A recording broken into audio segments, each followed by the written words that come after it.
Hi guys, so another tips na naman. Ito naman para sa mga nagsusulat dyan na baguhan pa lang.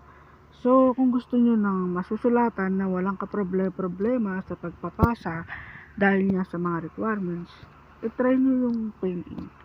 Kasi sa totoo lang guys, kahit sabihin na natin na maliliit lang mga puntos na nakukuha natin doon, yung mga story natin hindi basta-basta natatanggal sa platform na yun kahit pa non-exclusive lang.